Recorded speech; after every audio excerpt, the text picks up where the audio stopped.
하나님께서 주신 영의 양식은 신약성경 마태복음 5장 7절. 우리 한 목소리로 합독하도록 하겠습니다. 긍휼히 여기는 자는 복이 있나니 그들이 긍휼히 여김을 받을 것이니요. 아멘. 이 말씀은 하나님께서 하신 말씀을 통해서 주시는 교훈의 제목. 시작. 아버지 하나님, 은혜 감사드립니다. 오늘 긍휼히 여기는 자에게 주는 그 놀라운 복은 긍휼함이란 것을 다시 한번 더 깨달을 수 있는 귀한 시간 되게 하옵소서. 예수님의 이름으로 기도드립니다. 아멘. 세상밖에 모르는 자를 불쌍히 여기고 그에게 그리스도를 증거하는 것이 긍휼히 여기는 것이다 라는 말씀입니다. 세상밖에 모르는 사람, 그러니까 하나님도 모르고 오직 세상만을 바라보며 추구하며 살아가는 그 인생이 가장 불쌍한 인생. 그런 불쌍한 인생, 그들에게 그리스도의 복음을 증거하는 것이 우리에게 주어진 사명이고 긍휼하심이다 라는 걸 꼭 기억하시길 바랍니다. 살아가는 모든 삶 속에서 가난한 자도 있고 불쌍한 자도 참 많이 있음을 보게 됩니다. 그러한 자들을 우리가 바라보았을 때 돕는 것은 누구든지 사람의 양심이 있기 때문에 도와줄 수밖에 없다라는 것을 알 수가 있습니다. 그래서 우리 긍휼히 여기는 자에게 주는 긍휼함이 어떠한 것인가를 성경에서 말씀하고 있는데, 그러면 긍휼함의 그 개념을 제대로 알고 있어야 된다 해서 먼저 주신 주제가 같이 읽어보도록 하겠습니다. 시작. 성경은 오직 생명을 말할 뿐입니다. 성경은 오직 생명을 말할 뿐이다 라고 했을 때에 성경 말씀은 우리 믿음으로들 세상 윤리 도덕책이 아닙니다. 생명으로 이르는 귀한 말씀, 천국으로 이르게 하는 하나님의 나침판, 그 나침판과 같은 말씀이란 것을 꼭 기억하시길 바랍니다. 우리를 영적으로, 그러니까 저 영원한 천국으로 인도하실 그러한 그 하나님의 말씀, 안내서입니다.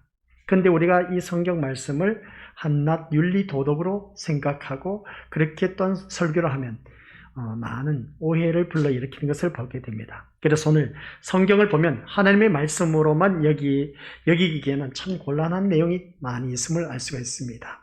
왜냐하면 세상에서 흔히 들을 수 있는 내용이 있기 때문에 그렇습니다. 가령 우리가 집안이 화목해야 모든 일이 잘 된다 라고 하는 것을 알 수가 있습니다. 그렇죠.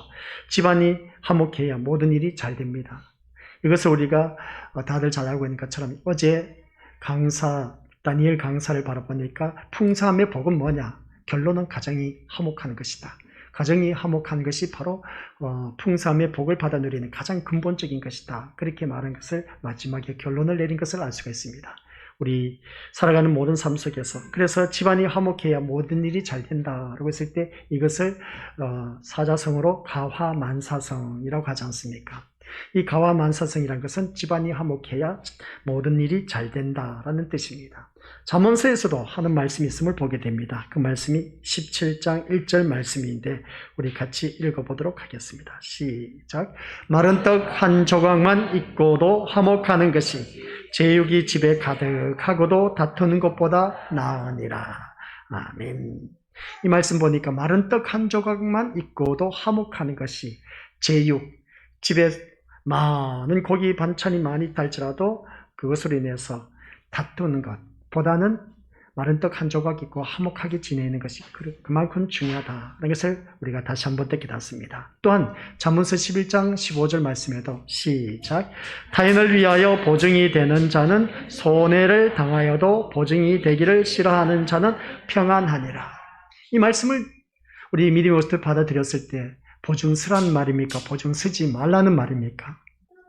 네, 이 말씀을 바라봤을 때 이것은 부모와 자식이라도 보증은 쓰지 말라는 그런 세상의 조언과 흡사하지 않을까라는 것을 바라보게 됩니다. 그러면 이 말씀 앞에서 제가 서두에서 말씀드렸습니다. 성경을 생명의 말씀으로 우리가 바라봐야 되는데 이 말씀을 생명의 말씀으로 어떻게 우리가 조명할 수 있느냐는 것이죠.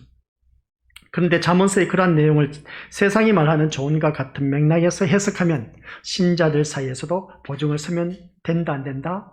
안 된다는 것입니다. 이걸 어떻게 우리가 받아들이겠습니까? 교회 다니면서 보증 안 써본 사람 어디 있겠습니까? 다 써봤죠. 그런데 정말 절박합니다. 나의 보증만 쓰면은 모든 일들이 잘 되는데 그 보증을 써줘야 되는데 보증을 쓰지 말라 하니까 이것을 우리가 세상 윤리 도덕적으로 받아들여야 될까 말아야 될까?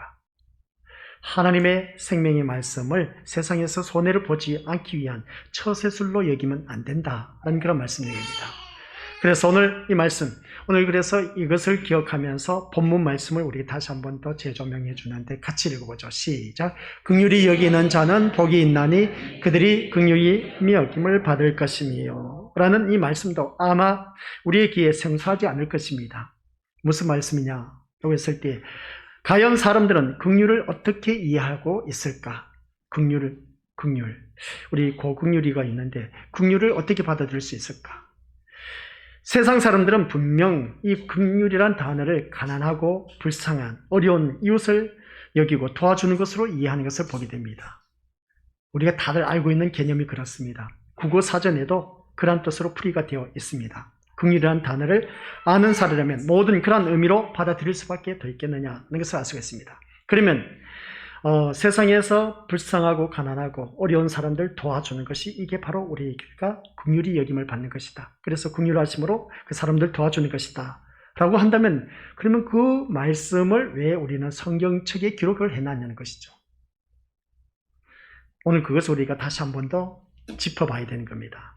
그래서 이 긍휼이라는 단어를 다시 한 번 더 우리가 살펴보면서 신자인 우리는 어떤 의미로 생각하고 있느냐는 것이죠. 이 긍휼에 대한 말씀을 만약 우리도 긍휼이라는 이 의미를 가난하고 어려운 사람을 불쌍히 여기고 도와주는 뜻으로 생각한다면 우리 또한 이 성경 말씀을 하나님의 생명의 말씀으로 여기지 않고 한낱 종교의 경전과 다를 바 없는 책으로 취급할 수밖에 없다는 말씀입니다. 성경이 입으로만 생명의 말씀을 하고 떠든다고 해서 생명의 말씀이 되는 것이 아니라는 것입니다. 그만큼 이 생명의 말씀으로 우리가 재조명을 할 수 있는 그런 능력을 키워가야 된다는 말씀입니다. 중요한 것은 오늘 하나님을 믿는 믿음의 자녀들이 성경을 생명의 말씀으로 대접하는 것이 무엇보다도 중요하다는 것이죠. 이 성경 말씀을 하나님 말씀으로 우리가 대할 수 있는 그런 능력을 갖춰야 된다는 말씀입니다. 근데 세상 경전과 세상 윤리 도덕과 똑같은 그런 책으로 여겨버리면 이 말씀은 생명의 말씀이 될 수가 없습니다. 그래서 우리는 오늘 세례 학습 문답 받으면서 우리 다들 물어봤습니다. 하나님 말씀은 생명의 말씀이다. 우리의 생명이 되신 분이 누구냐? 예수 그리스도시다. 그러면 예수 그리스도께서 하신 말씀을 우리가 온전히 순종하며 따라가야 된다. 그러면서 그런 학습 문답을 받고 했는데 이 성경 말씀이 우리 생명의 말씀이라고 하면 우리 이 성경 말씀대로 생명의 말씀으로 대접할 수 있는 그런 믿음이 있어야 된 겁니다. 근데 오늘 본문 말씀을 바라보니까 그게 아닌 겁니다. 이 말씀을 바라보니까 긍휼히 여김을 받는 자는 긍휼히 여김을 받을 것이다 라고 했는데 그러면 긍휼함이 우리가 가난하고 어렵고 불쌍한 사람을 도와주는 것이다. 우리가 그렇게 다들 알고 있습니다. 그리스도의 십자가의 생명을 중심으로 성경 말씀을 해석하고 또 증거함으로 드러내어야 한다는 것인데 십자가의 생명을 중심으로 한 해석과 증거에는 인간이 추구하는 욕망은 결코 여기 담겨질 수가 없다라는 그런 말씀입니다. 그러니까 이 말씀을 보면 세상의 복이나 교회의 부흥과 연관된 말들도 또는 도덕적으로 선한 사람들을 만들기와 같은 말들은 생명의 말씀에서 나올 수 없는 그런 것이다 하는 것을 알 수 있습니다. 아니 그러면 지금까지 우리가 말씀을 들음으로 인해서 많은 사람들이 변화되었는데 그럼 변화된 그 사람들을 우리가 어떻게 받아들일 것이냐는 것이죠. 그래서 하나님의 말씀은 생명의 말씀이라고 하는 것인데 이 말씀이 사람의 마음을 움직여서 그들이 변화되어서 성숙하고 성장해 나가는 그 모습을 보게 됩니다. 그러면서 과거의 나의 모습과 지금 나의 모습은 참 많이 판이하게 다른 그 모습을 보게 됩니다. 근데 우리 믿음들 성경 말씀 오늘 말씀 듣다 보면 그렇지 않는 경우가 얼마나 많은지. 그래서 하나님의 자녀는 세상이 추구하는 것과는 전혀 다른 것을 추구하고 목표로 하며 행하고 살아가는 사람이라는 것을 증명할 수가 있어야 된 겁니다. 그러니까 세상 사람들이 생각하고 있는 긍휼함과 내가 하나님의 자녀로서 생각하고 있는 긍휼함이 똑같으면 이 말씀은 세상 윤리도덕책과 똑같다라는 그런 말씀 내용입니다. 그러므로 성경을 이해하고 해석하는 일에 있어서는 우리들은 아주 매우 신중하게 귀를 기울여야 되는 겁니다. 우리가 알고 있는 상식과 지식을 가지고 제멋대로 해석할 수는 없기 때문에 그게 바로 성경 말씀입니다. 이런 점에서 저 역시 그렇습니다. 예외일 수가 없다는 것이죠. 그래서 항상 성경 해석에 주의를 기울이고 제가 이해하는 것이 십자가의 생명을 중심으로 하고 있고 또한 오직 생명 대신 예수 그리스도만이 증거되고 높임받는 것임을 우리가 살피지 않을 수가 없다는 겁니다. 그래서 말씀을 드릴 때 윤리 도덕적으로 흐르면 그 성경 말씀은 생명의 말씀이 아닌 그 세상이 말하는 윤리 도덕과 똑같은 것이다 라는 것입니다. 그러나 이 하나님의 말씀은 분명히 서두에서 말씀한 것처럼 생명의 말씀이란 것. 그러면 생명의 말씀으로 그래 대접하고 우리가 그것을 바라볼 수 있는 눈을 키워가야 된다. 그래서 그 다음 주제가 뭐냐라고 했을 때 긍휼은 무엇인가 라는 것입니다. 오늘 긍휼은 무엇인가? 예수님이 말씀하신 그 긍휼은 가난하고 어려운 이웃을 불쌍히 여기고 그리고 어떤 그런 자들 생각하고 사랑을 베풀고 도와준 것을 의미하지 않는다라는 것입니다. 긍휼하심. 예수님의 긍휼하심. 오늘 본문 속에서 이 긍휼하심이라고 하는 예수님이 하신 긍휼하심은 세상 사람들이 가난하고 불쌍하고 어려운 사람들, 그래서 그런 사람들에게 사랑을 베풀고 도와주는 것, 그건 긍휼함이 아니란 겁니다. 예수님이 말하신 그 긍휼함은 아니란 것이죠. 그러면 도대체 무엇이란 말씀입니까? 그런 긍휼은 누구나 행할 수 있는 것이기 때문에 신자의 특성이라고 할 수 없고 또한 천국의 법석도 아니란 것이죠. 예수님이 말씀하신 이 긍휼은 오직 누구만이 하나님을 믿는 사람만이 그것을 긍휼함을 베풀 수가 있다라는 조건을 가지고 있습니다. 그러니까 이 말씀을 보면 긍휼을 알고 긍휼을 받은 적이 있어야 동일한 그 긍휼을 우리가 베풀 수가 있다는 것이죠. 쉬운 예로 사랑을 받은 사람은 사랑을 받은 만큼 또한 사랑을 베풀 줄 안다는 겁니다. 더 쉽게 표현하면 내가 긍휼하심을 받은 자가 그 긍휼하심을 받은 자답게 또한 긍휼을 베풀 수가 있다는 겁니다. 그러면 하나님의 긍휼을 받은 사람은 믿는 우리밖에 없기 때문에 오늘 이 예수님 말씀하신 긍휼은 오직 누구만이 긍휼을 베풀 수가 있다? 예수 그리스도를 믿는 자만이 베풀 수가 있다. 그러면 세상 사람들 긍휼을 많이 베풀지 않습니까? 불쌍하고 가난하고 그리고 어떤 어려운 사람들, 그러한 사람을 사랑해서 측은히 여겨서 그래서 그 사람들 도와주는 것, 세상이 말하는 윤리 도덕에 말하는 그 긍휼함 맞습니다. 그러나 우리 예수님이 말씀하신 이 긍휼함은 그게 아니라는 것이죠.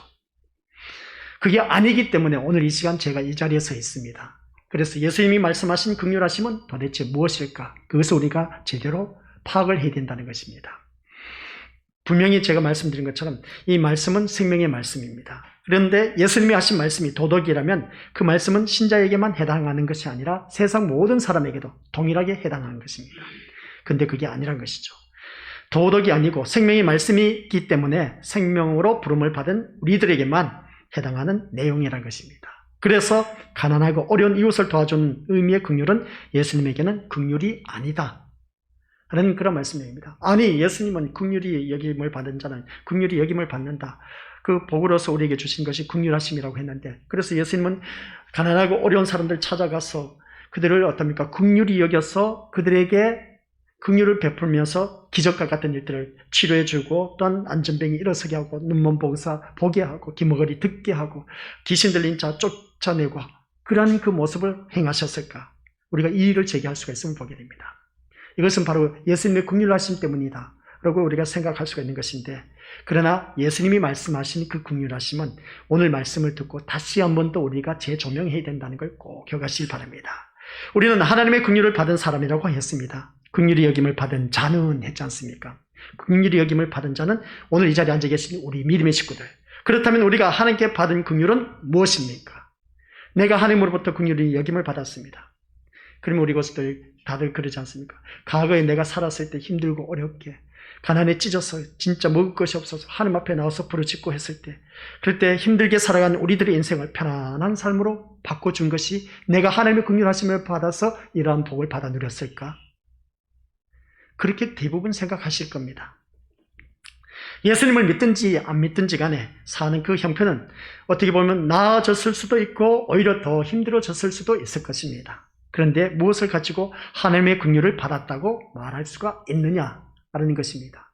내가 하나님으로부터 긍휼함을 받았습니다. 그래서 오늘 이 자리에 나왔습니다. 하나님의 자녀라면 하나님의 긍휼을 우리를 편한 삶으로 인도하는 것이 아니라 가장 중요한 것입니다. 하나님의 긍휼하심은 죄와 허물을 덮으시고 용서하신 것이 바로 하나님의 긍휼하심입니다. 이것이 아니면 예수님이 이 말씀 세상 윤리 도덕적으로 할 필요가 없다는 것이죠. 제가 분명히 말씀드린 것처럼 이 하나님의 말씀은 생명의 말씀이라고 했습니다. 여기서 말씀하고 있는 긍휼하심이라는 것은 우리 것들 가난하고 불쌍하고 연약한 자 도와주는 것이 긍휼이 아니라 우리의 죄와 허물을 덮어주시고 용서하신 것이 바로 그게 하나님의 긍휼하심입니다. 그래서 이 자리에 나오게 되었다는 것이죠. 이 자리에 앉아 계신 우리 것들. 그런 의미에서 신자는 분명 하나님의 긍휼을 받은 사람입니다. 죄 용서 없는 신자는 없기 때문에 그렇습니다. 이처럼 하나님의 긍휼을 우리의 죄와 허물을 덮어주시고 용서해 주신 것으로 믿는다면 가난하고 어려운 이웃을 도와주는 것을 긍휼로 생각할 수가 없다는 것이죠. 그래서 이것은 하나님을 믿는 믿음의 자녀들에게 하신 말씀이라는 것을 꼭 기억하시고, 그래서 하나님의 긍휼이 아니기 때문에 오늘 이 말씀을 오늘 다시 한 번 더 우리에게 재조명해 주고 있습니다. 그래서 우리가 하나님의 긍휼하심을 받은 하나님의 자녀들, 이 자리에 나왔습니다. 그것은 다른 것이 아니라 내 모든 죄와 허물을 덮어주시고 사함의 은총을 받아서 이 자리에 나와 앉아있다는 사실, 이게 바로 하나님의 긍휼하심이다 라는 걸 꼭 명심하시길 바랍니다. 그런데 세상은 이러한 하나님의 긍휼을 왜 외면할까? 그것은 아마 하나님의 긍휼이 없이도 자기 스스로 자신의 부족을 채우면서 살아갈 수 있다고 생각하기 때문입니다. 다른 말로 한다면 인간이란 존재에 대해서 무지하기 때문에 그렇다는 것이죠. 인간에 대해서 우리가 얼마만큼 알겠습니까? 옆에 사람, 남편과 아내 서로 사랑해서 만나서 삽니다. 몇십 년을 살아도 남편 속을 모르는, 아내 속을 모르는 그런 부부인데 우리가 어떻게 사람을 알 수가 있겠습니까? 인간의 그 존재에 대해서 알 수 없다는 것이죠. 세상은 인간을 비록 완벽하지는 못하지만 조금씩 보완해서 가면서 점차 더 나아질 가능성이 있는 존재로 생각해서 사람 만들어가면서 쓰면 되지 뭐 그렇게 우리가 표현하지 않습니까?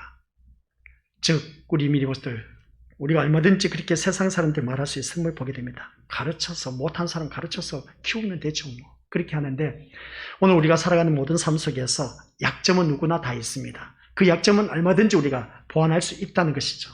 그렇기 때문에 하나님의 긍휼을 필요로 하지 않는다는 겁니다. 하나님의 긍휼은 필요 없다는 것이죠. 그래서 성경에서 말씀하고 있는 그 긍휼함은 내 죄 사함의 은총을 받는 것을 우리가 긍휼이라고 했습니다. 근데 세상 사람들은 나는 죄 사함 은총 받지 않아도 살 수 있다는 겁니다.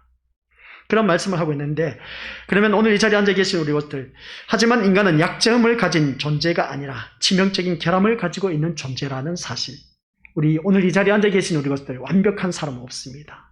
건강한 사람 없습니다. 하나님 보시기에 심히 아름다운 존재라고 했는데, 그러나 우리는 하나님 앞에 섰을 때 진짜 모순투성이라는 것이죠. 인간이란 것 자체가 치명적인 결함을 가진 존재, 오늘 우리들을 향해서 하신 말씀, 그 결함은 고칠 수도 보완할 수도 없는 것이기 때문에 아예 우리 인간을 통해서 폐기 처분할 수밖에 없는 존재, 오늘 이 자리에 앉아 계신 우리 고수들입니다. 아니 목사님 무슨 말씀을 그렇게 하십니까? 폐기 처분할 수밖에 없는 인간이라고요? 아니요, 저는 얼마나 귀한 사람인데요. 맞는 말씀입니다. 귀한 사람이지만은, 그러나 하나님을 믿으면 믿을수록 우리는 인간으로서 폐기 처분할 수밖에 없는 존재라는 것을 다시 한 번 더 깨닫는 것입니다. 이것이 바로 세상과 다른 그 모습을 보게 된 것이죠. 그래서 세상은 조금만 고치고 보완하면 쓸만한 존재가 된다는 것이고, 성경은 도무지 보완하고 고칠 수 없는 치명적인 결함을 가진 그러한 사용할 수 없는 그러한 존재라고 말씀하고 있습니다. 그러면 목사님, 지금까지 우리가 말씀 들어왔는데 말씀 듣고 많이 변화되고 성숙하고 성화되었지 않습니까? 그렇게 표현하지 않습니까? 맞는 말씀입니다.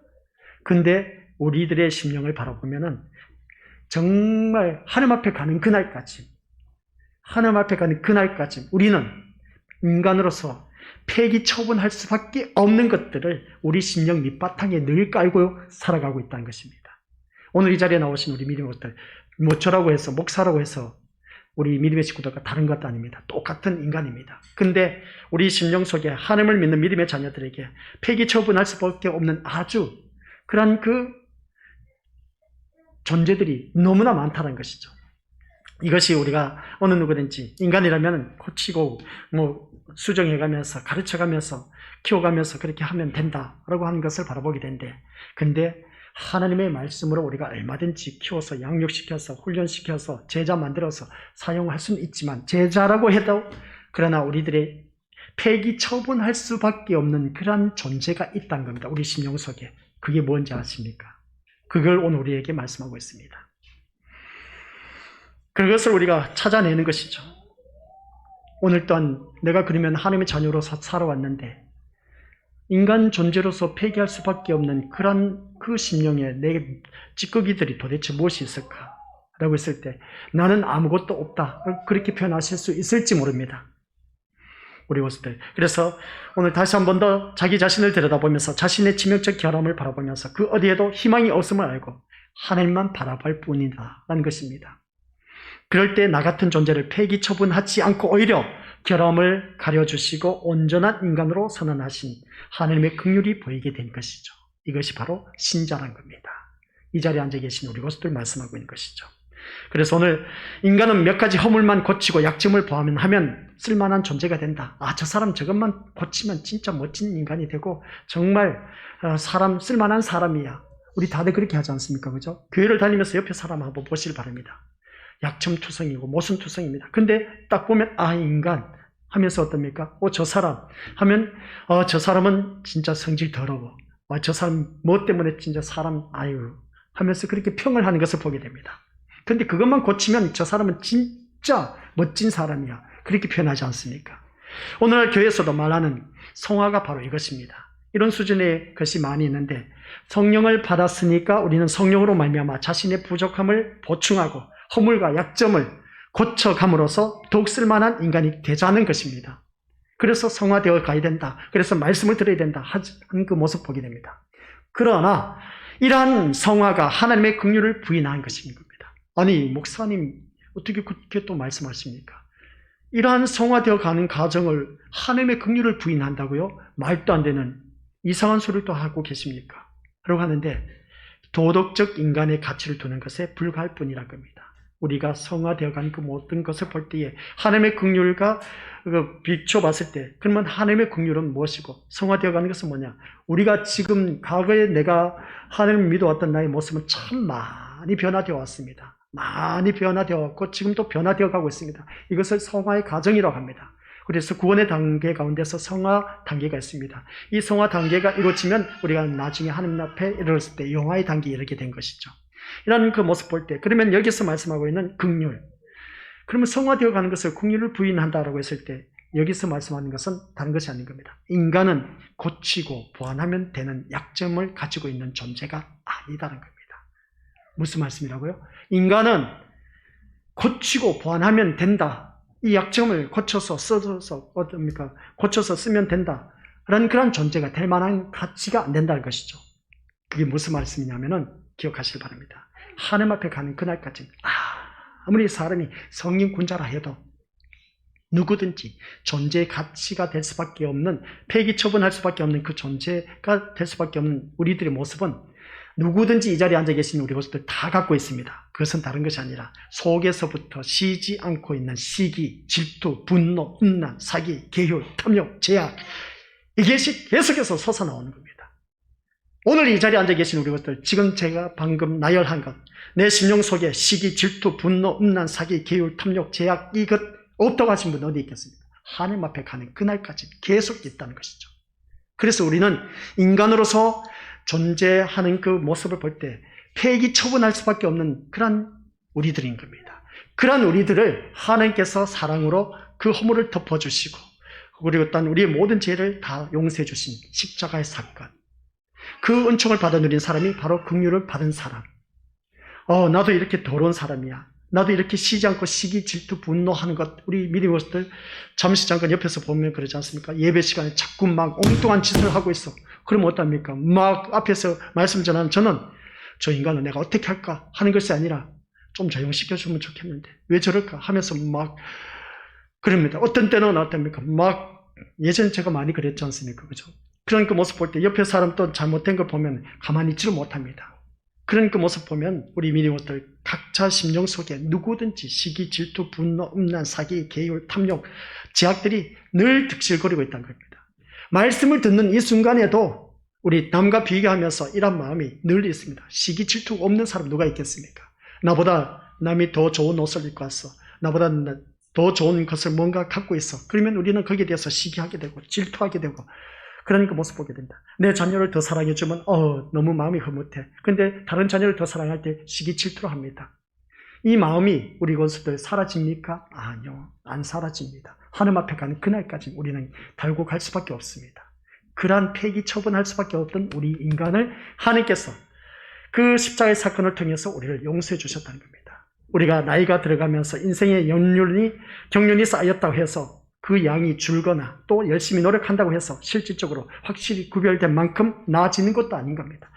늘 이것은 나열했던 이 시기, 질투, 분노, 사기, 음란, 계율, 그리고 어떤 탐욕 없는 사람 누가 있겠습니까?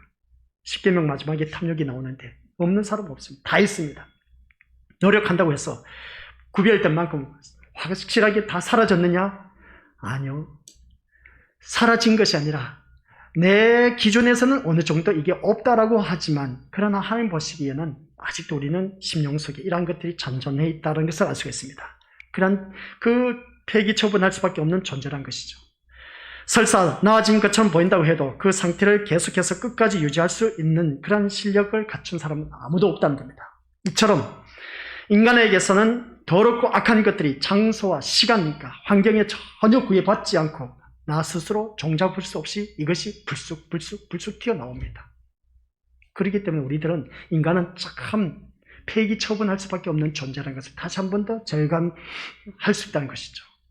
우리 것들 믿음 생활하면서 이런 일들이 얼마나 많습니까? 자녀를 키우다 보면 그렇지 않습니까?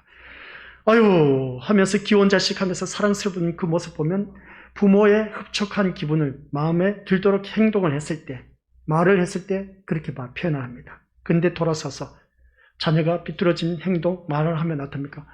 그때부터 막 속에서 좋은 말 나옵니까? 아니요. 우리 그런 그 모습을 바라봤을 때 거기서 욱하는 성질이 나타나는 겁니다. 다혈질인 것이죠. 누구든지 다혈질 성질 안 갖고 있는 사람 누가 있겠습니까? 그러면서 그 사람은 어떻습니까? 그냥 막 퍼붓고 막 좋지 못한 소리 하지 않습니까? 이러한 거 보면 교회 다니는 사람, 안 다니는 사람 똑같습니다. 근데 세상에서 말하는 긍휼과 교회에서 말씀하신 긍휼은 엄연하게 다르다는 것. 세상에서 말씀하고 있는 가난하고 불쌍하고 연약한 자를 도와주는 것은 누구든지 다 갖고 있는 그 심령인 겁니다. 교회 다니고 안 다니고 해서 그 모든 것을 떠나서 근데 교회에서 말씀하는 이 긍휼하심이라는 것은 그것을 밑바탕 속에서 이제 우리는 제4함의 은총을 받은 하나님의 자녀로서 거듭난 그러한 것을 말하고 있습니다. 그래서 제4함의 은총을 받은 우리는 제4함의 은총을 받았기 때문에 의인이 되었다는 것이죠. 의인이 된 우리들은 어떻게 살아가야 될까? 그러면 그 긍휼함을 주위 사람들에게 베풀어줘야 됩니다. 내가 죽을 수밖에 없었던 죄인이었지만 하나님의 은혜로 말미암아 이 제4함의 은총을 받아서 내가 이 천국의 반열에 이르게 되었다 하면서 어떻습니까? 쭉 말씀을 하는 겁니다. 근데 내가 살면서 보니까 예수님을 믿으면 믿을수록 시기, 질투, 분노, 음란, 사기, 계율, 탐욕, 죄악 이러한 것들은 도저히 사라지지 않더라. 사라지지 않지만은 그러나 예수님의 그 십자가 사건으로 인해서 내가 제4함의 은총을 받았어. 그 제4함의 은총을 받아서 나는 하나님 나라에 이르게 됐다 하는 것을 말할 수 있는 그런 우리가 되어야 된 겁니다. 그것을 우리가 진짜 느낀 사람. 그래서 이 말씀을 들으면서 어제 그 다니엘 강사 그분이 있지 않습니까? 그분은 아버지는 술주정뱅이고 뭐 도박이고 그리고 어떤 바람 피우는 것은 도맡아서 하고 별의별 것 다 하는 그 아내를 구타하고 하는 그 모습을 보게 됩니다. 그런 그 자녀, 그런 그 부모 밑에서 자라났습니다. 근데 자기 누나가 있었습니다. 자기 누나가 있는데 자기 누나가 보신 분들은 다 알고 계시지만 불구자입니다. 장애인이었던 것이죠. 근데 이 강사가 숙제를 해놓은 것을 어떻습니까? 이 누나가 그것을 다 찢어버리고 삼켜버렸다는 겁니다. 거기에 화가 나서 그냥 자기 누나를 인정사정 없이 막 두들겨 팼다는 겁니다. 오늘 새벽 예배 때도 말씀드렸지만 사람이 순간 막 아버지로 인해서 꾹 참아왔던 것들이 어떻습니까? 아버지로 인해서 술을 먹으니까 얼마나 술주정 많이 했겠습니까? 구타가 얼마나 심했겠습니까? 그러다 보니까 그것을 꾹 참아왔던 것이 그냥 누나를 향해서 누나는 움직일 수가 없습니다.